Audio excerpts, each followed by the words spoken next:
નાના હતા ત્યારે એક નિબંધ લખવાનો હતો, ગ્રામ જીવન વિરુદ્ધ શહેરી જીવન. આપણી આંખોમાં એક આદર્શવાદી, સ્વચ્છ, નિર્દોષ ગ્રામ જીવનની પ્રતિમા છે. ગામડાના માણસો સારા હોય છે, શહેરના દુષ્ટ હોય છે, ગરીબો એટલે સારા અને પૈસાદારો એટલે ખરાબ. એવું સાધારીકરણ આપણે ગામડા અને શહેર વિશે સમજી બેઠા છીએ.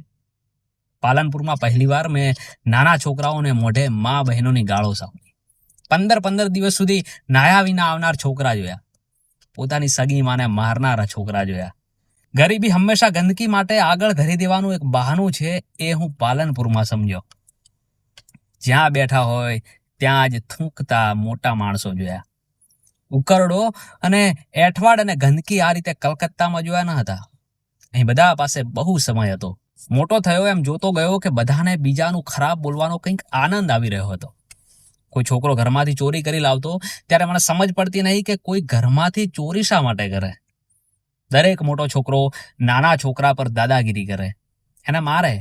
એ જંગલનો કાયદો ગામડાના જંગલી સમાજે સ્વીકાર્યો છે. હોટલનો છોકરો છાપાના કે મેગેઝિનના કાગળમાં ભજીયા આપે તો પણ કાગળ પરના સ્ત્રીના ફોટાને બચ્ચી ભરીને આપે. એ જોયું ત્યારે મને ગમ્યું નહીં. ગામડું જુદું હતું, ઘણું સારું હતું અને ઘણું ખરાબ પણ હતું. ગામડું આપણા શહેરી દિમાગોમાં એક પ્રતિમા છે, એટલું આદર્શ અને શુદ્ધ નથી. કદાચ શહેર કરતાં વધારે ખરાબ છે. કદાચ ગામડાનો પૈસાદાર શહેરના પૈસાદાર કરતાં વધુ ક્રૂર છે અને ગામડાનો મૂર્ખ શહેરના મૂર્ખ કરતાં વધારે મૂર્ખ.